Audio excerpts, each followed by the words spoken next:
marqué les 2 buts de la victoire face au Lierse dès le début du match.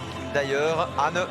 Du côté de Virton, une défense à 3 ou à 5 en fonction. Un Dreuln avec Rizzo et Doué, Gazwani et Touré sur les flancs. Krietziu, ballon chez Daci.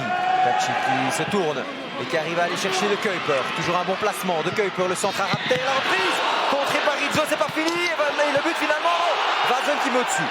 Oh, quelle occasion pour Westerlo avec par le dos de Rizzo, si je ne me trompe pas. On va revoir ça. Daci, très bien joué, dos au but. Le centre de Kuiper, la reprise contrée par Rizzo. Là, la reprise. Le contrôle, Bernat. Ouais, joliment passé. Le centre de Bernat et la tête de Dreuln. C'est repris par Vaneno. Et à nouveau le poteau et le but. Le but, il n'y a pas de hors-jeu visiblement. C'est Vazen qui reprend cette fois-ci et qui met au fond du filet ce but. Ça se précisait, je vous le disais, devant le but de Sadin. Et ça tombe forcément. Passé en D1 amateur où il a quasiment pas joué forcément. Covid oblige. On revoit cette frappe de Vaneno, poteau et Vazen qui suit et qui marque. On va revoir ici s'il y a une position de hors-jeu éventuelle, mais non, puisque Touré traîne là-bas derrière. Et donc pas de hors-jeu sur ce but. Ouverture du score après 14 minutes de jeu, mais c'est de 1 anti pour Vaneno. Et maintenant Van de Keibus, l'ancien brugeois. Van de Keibus qui peut frapper et Sadin qui est obligé de se toucher. Ouais. On doit aller dessus, dit-il. L'expérience de la saison dernière hein, en D1B avec le club Next pour Van de Keibus et de Kuiper. Le corner a été joué court avec Daci qui donne, c'est pas mal. Perdikidzi juste à côté. Joliment fait de la part de Pietro Perdikidzi. Contrôle juste à côté du but.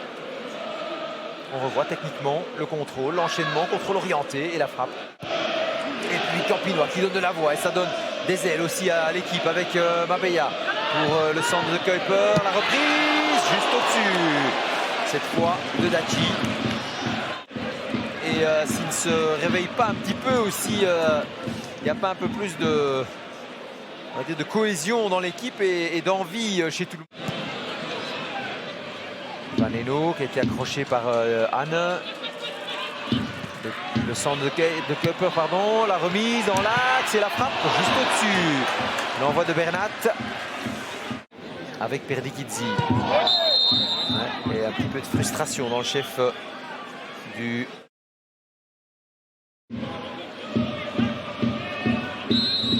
Conciliabule entre les deux hommes et finalement c'est Touré qui donne ça. C'est pas mal et ça passe juste à côté. Cette reprise de Karamoko. Karamoko toujours. Karamoko tente sa chance. Ce sera pour Jensen. Bon, déviation de Bernat. Finalement Vazen. Le ballon pour Daci. Avec Doué qui a bien défendu. Mais ça revient quand même dans les pieds de Kuiper. Et le but de Daci, non, il est au-dessus. Ah là, il faut finir hein, ce genre d'action. Ouais, il peut s'en vouloir Daci.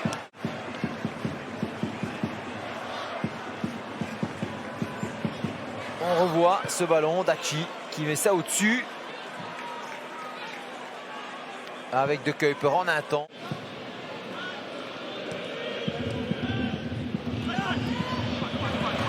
C'est bien joué entre Bernat et Jordanov qui rentre. Jordanov, le centre deuxième poteau. La remise de Kuiper en retrait et la frappe de Daci dans le but. Magnifique action et le but signé Daci.